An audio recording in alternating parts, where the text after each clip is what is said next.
Hello everyone, welcome to Gur Academy. I am Gurjeet Kaur and today's topic is reforms of William Bentinck. William Bentinck जिनका भारत में ruling period 1828 से लेके 1835 तक का है। उनका टाइम पीरियड भारत में शांति, सुधार और आर्थिक तौर पर डेवलपमेंट का पीरियड माना जाता है।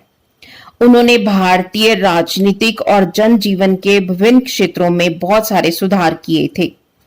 उनकी सरकार के लिए पैटर्नल गवर्नमेंट के वर्ड्स का प्रयोग किया जाता है। बेंटिक से आने से पहले भारत की स्थिति बहुत खराब हो चुकी थी ईस्ट इंडिया कंपनी के लिए। कंपनी का खजाना खाली हो चुका था और आमदन और खर्च में कोई बैलेंस नहीं था।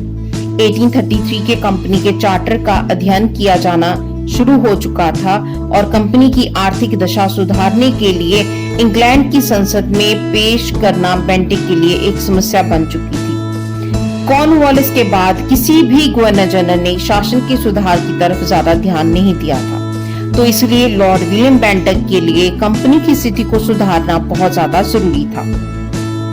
तो अब हम पढ़ते हैं विलियम बेंटिक के रिफॉर्म्स। सबसे पहले है फाइनेंशियल रिफॉर्म्स। फाइनेंशियल रिफॉर्म्स में हम सबसे पहले जो रिफॉर्म पढ़ने जा रहे हैं that was economy in civil and military system. William Bentinck ने सिविल और सैनिक प्रबंध में बचत के लिए बहुत छोटे छोटे तरीके अपनाए, पर इससे ईस्ट इंडिया कंपनी को बहुत फायदा हुआ। सबसे पहले उन्होंने सिविल और सैनिक मामलों से संबंधित 2 कमेटियां निश्चित की और उनकी सिफारिश से खर्च में कटौती करने और आमदनी बढ़ाने के लिए बहुत सारे काम किए। बहुत सारे ऐसे डेजिग्नेशन का उन्होंने अंत किया जिनकी सैलरी बहुत ज्यादा थी पर काम उतना नहीं था। देन सरकारी कामों में किए जाने वाले खर्चों को उन्होंने कम कर दिया। कई सिविल अधिकारियों की सैलरीज कम कर दी।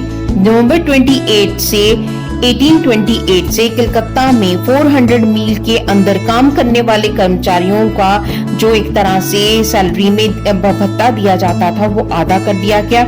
इस काम से 20,000 पाउंड की ईयरली जो है सेविंग होनी शुरू हो गई। बेंटिक ने अपील और सर्किट की प्रांतिक अदालतों को खत्म कर दिया, जो कि हम पीछे पढ़ के हटे हैं। मेरी पिछली वीडियो कॉर्नवालिस की वीडियो में मैंने आपको बताया था कि उन्होंने ये अदालतें इस्टेब्लिश की थी। देन बेंटिक ने भारतीयों को प्रशासनिक ओहदों से नियुक्त करना शुरू कर दिया। उनका मानना था कि एक तो इनको कम सैलरी से काम करवाया जा सकता है, दूसरा भारतीयों की हमदर्दी भी हासिल की जा सकती है। तो उन्होंने भारतीयों को जो है छोटे छोटे डेजिग्नेशन पर लगाना शुरू कर दिया था। तो ये तो हो गए उनके नागरिक और सैनिक प्रबंध में बचत के लिए किए जाने वाले कार्य। दूसरा है सरकारी आमदन बढ़ाने के लिए उपाय, efforts to increase government income. तो सबसे पहला जो उन्होंने काम किया वो था लाइसेंस ऑफ ओपियम, अफीम के लिए लाइसेंस देना। बिहार, बनारस और मालवा से बहुत सारी अफीम जो है वो चाइना भेजी जाती थी। इस पर सरकार ने रोक लगा दी, पर अब जब अफीम बंदरगाहों के द्वारा निर्यात की जानी शुरू हो गई और इससे अंग्रेजों को बहुत ज्यादा फायदा होता था, तो उन्होंने इस फायदे को उठाने के लिए व्यापारियों को दोबारा से लाइसेंस देने की प्रथा शुरू कर दी, जिससे कि सरकार की आमदनी में बढ़ोतरी होनी शुरू हो गई। Second work, resumption of jagirs, जगीरें छीनना। अब भारतीय शासकों को की वीरता दिखाने और उनकी प्राइवेट वर्किंग के लिए ईस्ट इंडिया कंपनी उनको बहुत सारी जगीरें दिया करती थी इनाम के रूप में। अब विलियम बेंटिक ने इन जगीरों को वापस लिया और इनका जो है यहाँ पर उन्होंने भूमि कर लगाना शुरू कर दिया और इस सुधार से ईस्ट इंडिया कंपनी को 30 लाख रुपए का लाभ हुआ। Then land revenue system of north western provinces. William Bentinck ने बहुत सारे उत्तर पश्चिमी प्रांतों का दौरा किया और बहुत सारे उनके जो योग्य अधिकारी थे उनके साथ उन्होंने सलाह मशवरा किया और उन्होंने देखा कि प्रांत की भूमिकर प्रणाली को सुधारने के लिए एक व्यक्ति को अपॉइंट किया जिनका नाम रॉबर्ट बर्ड था और उनके लिए रेवेन्यू बोर्ड का एस्टैब्लिश किया गया और जिसमें उन्होंने इस एरिया की भूमि का सर्वेक्षण किया और विभिन्न श्रेणियों में इसको बांटा। भूमिकर 30 सालों के लिए अब निश्चित किया गया और किसानों के साथ सीधा संपर्क स्थापित किया गया। इससे सरकार को बहुत सारा फायदा होना शुरू हो गया। नेक्स्ट हमारे रिफॉर्म्स हैं, that was administrative reforms. Administrative reforms में सुधार लाने के लिए विलियम बेंटिक ने चार्ल्स मेटकाफ की सलाह को मान दिया था। उनके अनुसार जो छोटे डेजिग्नेशन है उसके ऊपर भारतीयों को अपॉइंट करना चाहिए और इससे जो है यूरोपियन कंट्रोल को भी स्थापित किया जा सकेगा और काम को कम सैलरी पे भी करवाया जा सकेगा। तो सबसे पहले इसी के बारे में पढ़ लेते हैं, अपॉइंटमेंट ऑफ इंडियंस। कॉर्नवालिस जो है वो भारत की कार्य समर्था में विश्वास, भारतीयों की कार्य व्यवस्था में मैं पहले बता के हटी हूँ कि बहुत ज्यादा विश्वास नहीं करते थे। उनका मानना था कि भारतीय आलसी होते हैं, निकम्मे होते हैं, इसलिए उन्होंने इनको सरकारी नौकरियों से अलग रखा था। पर बेंटिक ने इस नीति को बदला। उस बदलने का कारण क्या था कि ईस्ट इंडिया कंपनी की इकोनॉमिक कंडीशन बहुत डाउन जा रही थी, इसलिए उन्होंने कम पैसे पर भारतीयों को अपॉइंट किया और भारतीय भी संतुष्ट हो गए और भारतीय इस देश की परिस्थिति, भाषा, लोगों के नेचर को जानते थे, तो इससे अंग्रेजों को बहुत फायदा होना शुरू हो गया। और इवन 1833 के चार्टर एक्ट में भी यही चीज नोटिस करवा दी गई, उसकी प्रोविजन में भी लेके आए कि बिना किसी रंग, जाति, स्थान, धर्म के भेदभाव से सरकारी नौकरियों की अपॉइंटमेंट की जाएगी। Then next reform combined the post of collectors and magistrate. Lord William Bentinck ने कलेक्टर्स और मजिस्ट्रेट के कामों को इकट्ठा कर दिया था। अब कलेक्टर भूमि कर संबंधी काम भी करेंगे, साथ साथ में न्याय का काम भी करेंगे। कहने का भाव कि एक व्यक्ति दो काम करेगा, जो कि लॉर्ड कॉर्नवालिस ने इनको जो है कामों को अलग अलग कर दिया था। नेक्स्ट है liberal attitude towards the press. ये बहुत पॉजिटिव वर्क उन्होंने भारतीयों के लिए किया था। उन्होंने एंग्लो इंडियन न्यूज़पेपर जो है उसके लिए कोई ज्यादा आलोचना वाली नीति को नहीं फॉलो किया था, उन्होंने उदारवादी नीति को फॉलो किया था। नेक्स्ट रिफॉर्म्स हैं जुडिशियल रिफॉर्म्स। अब जुडिशियल रिफॉर्म्स को लागू करने से पहले लॉर्ड विलियम बेंटिक के सामने बहुत सारी समस्याएं थी, जैसे कि न्याय बहुत ज्यादा समय पर मिलता था, बहुत ज्यादा समय लग जाता था और जस्टिस लेना बहुत महंगा होता था और इस सिस्टम में बहुत सारी कमियां थी। न्याय का सर्वोच्च केंद्र कलकत्ता था, जहां पर ब्रिटिश गवर्नमेंट के लिए वहां पर पहुंचना बहुत मुश्किल था, लोगों के लिए तो और भी मुश्किल था। इसके अलावा न्याय विभाग में भारतीयों को हायर डेजिग्नेशन पर अपॉइंट नहीं किया जाता था, जिसके लिए डिसीजन मेकिंग में बहुत टाइम लग जाता था। इसके अलावा अदालत की भाषा फारसी होती थी, जिसको अब आम जनता नहीं समझ पा रही थी। इवन अपील और सर्किट की जो अदालतें थी उसमें भी बहुत सारी प्रॉब्लम्स आ रही थी। तो इसको टैकल करने के लिए विलियम बेंटिक ने मेटकाफ, हॉल्ट मैकेंजी और बटरवर्थ बेले की सहायता से न्याय क्षेत्र में बहुत सारे सुधार किए। सबसे पहला सुधार था abolition of courts of appeal and circuit. सबसे पहले विलियम बेंटिक ने अपील और सर्किट की प्रांतिक अदालतों को खत्म किया, जो कि हम पढ़ के हटे हैं कि लॉर्ड कॉर्नवालिस ने इनको शुरू किया था। इनकी जगह पर उन्होंने कमिश्नर्स को अपॉइंट किया और सारे बंगाल को 20 कमिश्नरीज में डिवाइड कर दिया गया और कमिश्नर के पास पुलिस का प्रबंध भी दे दिया गया।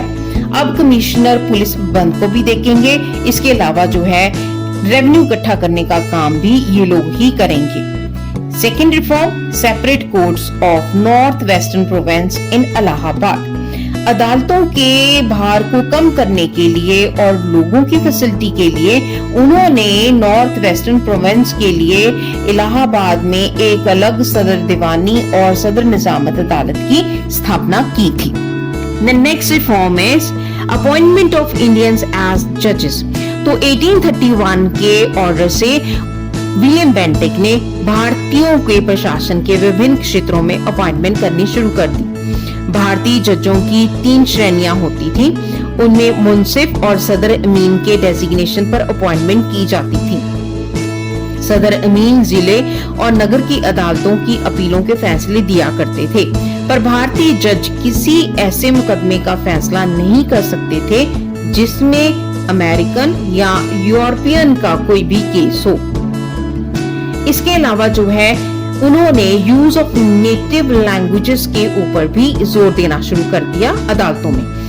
कहने का भाव ये है कि फारसी भाषा की जगह पर देसी भाषाओं को अदालत की भाषा बना दिया गया था, जिसके लिए आम जनता को अपनी बात कहना आसान हो गया था। Next reform is jury system. 1823 में बेंटिक ने ज्यूरी प्रथा की शुरुआत की। दिस इज वेरी इंपॉर्टेंट, ये क्वेश्चन बार बार पूछा जाता है कि ज्यूरी सिस्टम की शुरुआत किसने और कब की थी। इसमें महत्वपूर्ण जो केसेस होते थे उसका फैसला करने के लिए यूरोपियन जज योग्य भारतीयों से सलाह ले सकते थे। कई स्थानों पर यूरोपियन जजों की सहायता से के लिए हिंदुस्तानी सहायक इंडियन असेसर्स का भी अरेंजमेंट किया जाता था। नेक्स्ट रिफॉर्म्स है educational reforms. Lord William Bentinck का एजुकेशन में बहुत बड़ा रिफॉर्म दिया गया था भारतीयों के लिए। इवन ये कह सकते हैं कि भारतीयों में के लिए एजुकेशन की सबसे बड़ी देन लॉर्ड विलियम बेंटिक ने दी थी। तो सबसे पहला रिफॉर्म है न्यू एजुकेशन पॉलिसी। 1813 के चार्टर एक्ट के अनुसार भारतीयों के ज्ञान को बढ़ाने के लिए 1 लाख रुपए निश्चित किए गए। 1823 तक ये धनराशि इकट्ठी की गई। फिर उसके बाद किसी गवर्नर जनरल ने इसकी उपयोग के ऊपर ध्यान नहीं दिया। एडम ने 1823 में इस काम को पूरा करने के लिए एक कमेटी जिसका नाम कमेटी ऑफ पब्लिक इंस्ट्रक्शन बनाई, पर उसका भी कोई ज्यादा फायदा नहीं हुआ। फिर उसके बाद विलियम बेंटिक आए, तो विलियम बेंटिक ने इसके लिए वर्किंग करनी शुरू की। अब उन्होंने कहा कि भारतीय एजुकेशन के लिए हमारे पास 1 लाख रुपीस है, तो उसके लिए एक तरह से झगड़ा होना शुरू हो गया। उसमें 2 ग्रुप्स बन गए। पहला ग्रुप विल्सन और उनके साथियों का, जिनका मानना था कि ये अमाउंट जो है ये भारतीय संस्कृत, फारसी और जो अरबी या हम ये कहें कि ओरिएंटल लैंग्वेजेस की डेवलपमेंट के लिए खर्च किया जाना चाहिए। दूसरा जो ग्रुप था उसमें ट्रेवलियन, राजा राममोहन रॉय, मैकाले, इनका ये मानना था कि ये जो अमाउंट है ये भारतीयों को ब्रिटिश एजुकेशन और उसके लिटरेचर से रिलेटेड जो है एजुकेशन देने के लिए खर्च करना चाहिए। और मैकाले का भी यही मानना था कि भारतीयों को पश्चिमी शिक्षा देनी जरूरी है। इसमें अंग्रेजों का भी एक मेन मोटिव था, क्योंकि उनको भारतीयों की लैंग्वेज समझ नहीं आती थी, इसलिए उनके लिए जरूरी था कि भारतीयों को अंग्रेजी पढ़ाई जाए और वो लोग इसके बोलने लायक हो जाएं, जिससे कि अंग्रेज उनकी प्रॉब्लम्स या जो भी काम उन्होंने करना है वो आसानी से कर सकें। तो इस चीज को देखते हुए मैकाले ने 1835 में एक प्रस्ताव पास किया जिसमें इंग्लिश के माध्यम के द्वारा साहित्य और विज्ञान का विकास किया जाएगा, और इसमें सबसे बड़ा जो योगदान है वो राजा राममोहन राय का माना जाता है। तो इसके देखते हुए फाउंडेशन ऑफ न्यू कॉलेजेस की गई, जिसमें 1835 में मेडिकल, कलकत्ता में एक मेडिकल कॉलेज और बम्बई में एल्फिंस्टीन कॉलेज की स्थापना की गई। नेक्स्ट जो बहुत बड़े रिफॉर्म्स किए गए लॉर्ड विलियम बेंटिक ने, that was social reforms.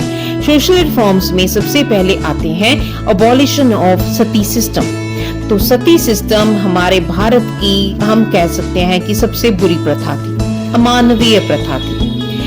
Ramesh Chandra Dutt जो है वो सती प्रथा के बारे में बताते हैं कि ये बहुत ही असभ्य कस्टम था और ये मनुष्य की सब संस्थाओं में सबसे ज्यादा जालिम था, और इस प्रथा से भारत के उच्च घराने भी जुड़े हुए थे।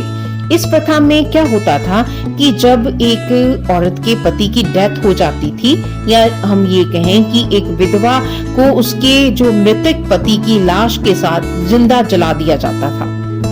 इस चीज के देखते हुए राजा राममोहन राय के ऊपर बहुत ज्यादा प्रभाव पड़ा। कहते हैं कि उनके भाई की मौत होने के बाद उनकी पत्नी को जबरदस्ती चिता में जलाया गया था।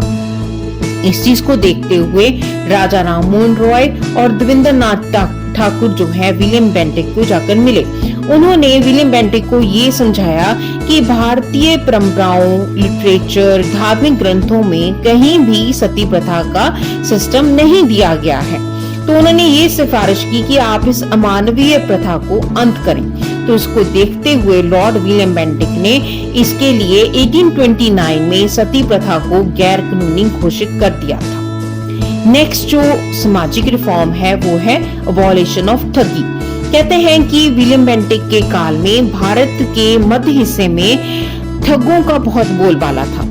ये कोई जाति भेदभाव नहीं करते थे, हिंदू और मुसलमान दोनों ही इस ग्रुप में होते थे। इनकी अपनी एक लैंग्वेज हुआ करती थी और ये लोग अपनी लैंग्वेज के द्वारा जो है, जो भी लोग उस रास्ते से जंगल के क्षेत्र से निकलते थे वहां पर ये हमला करते थे और लूटपाट करते थे।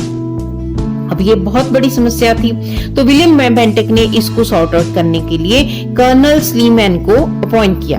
स्लीमैन ने इन जगह पर जहां पर ये ठग मिल सकते थे उनको पकड़ा, उनको सख्त सजाएं दी गई। कहते हैं कि 6 इयर्स के अंदर 1500 ठगों को मौत की नींद सुला दिया गया। सरकारी डर के कारण अनेक ठगों को ठगी का धंधा बंद करना पड़ा। उनको जीवन को सुधार लाने के लिए उनको जो है शिल्प कला की ट्रेनिंग देना शुरू किया गया। इसके अलावा ये ट्रेनिंग जो है कुछ जेल में भी, जैसे कि सेंट्रल जबलपुर जेल में की शुरुआत की गई और इससे जो है लॉर्ड विलियम बेंटिक ने, जो कि बहुत पुरानी प्रथा चल रही थी, उसका अंत किया। नेक्स्ट जो सोशल रिफॉर्म था that was abolition of female infanticide. उस समय जो है राजपूतों में लड़कियों को मारने की प्रथा बहुत बुरे ढंग से प्रचलित थी। लड़की जब पैदा होती थी या तो उनको अफीम का हाई डोज देकर मार दिया जाता था या ऐसे किया जाता था कि बहुत सारा गड्ढा खोद के लड़की को डाल दिया जाता था, उसमें दूध डाल दिया जाता था, फिर उस गड्ढे को बंद कर दिया जाता था और उसको बोला जाता था कि अब आप मत आना, अपने भाई को भेजना। और इस तरह जो है करके ये बहुत अमानवीय प्रथा थी जिसको विलियम बेंटिक ने इस प्रथा को तोड़ने की कोशिश की थी। नेक्स्ट जो रिफॉर्म है that was end of human sacrifice. Orissa की जंगली जातियों में भारतीय पक्षी लोग रहते थे, ये अपने इष्ट देव को खुश करने के लिए मनुष्य की बलि दिया करते थे, तो बेंटिक ने इस प्रथा को भी बंद किया था। नेक्स्ट रिफॉर्म्स है पब्लिक वेलफेयर वर्क्स। तो उसमें सबसे पहले उन्होंने जीटी रोड की मरम्मत करवाई थी। कलकत्ता से दिल्ली तक जो जीटी रोड जाती थी उसकी उन्होंने रिपेयर करवाई। बम्बई से आगरा तक उन्होंने न्यू रोड एस्टैब्लिशमेंट की। इसके अलावा किसानों को सिंचाई की सहूलतें देने के लिए विलियम बेंटिक ने उत्तर पश्चिमी प्रांत में बहुत सारी कैनाल्स खुदवाई थी। इसके अलावा और काम आ जाते हैं, और कामों में हम कह सकते हैं कि वह भारतीयों को यूरोपियन में या उनका अंग्रेजीकरण करने में अच्छा महसूस करते थे। इसके लिए उन्होंने एक एक्ट पास किया जिसमें जो लोग हिंदू धर्म को छोड़कर ईसाई बन जाते थे उनको जो उनके पिता की जो प्रॉपर्टी होती थी उसमें हिस्सा मिल जाता था। अगर वो लोग ऐसे नहीं करते थे तो उनकी जो पैतृक जायदाद है उससे उनको अलग कर दिया जाता था। तो ये उनके अदर रिफॉर्म्स आ जाते हैं। तो ये तो हो गए विलियम बेंटिक के रिफॉर्म्स, और आज के लिए इतना ही। All the very best, thank you.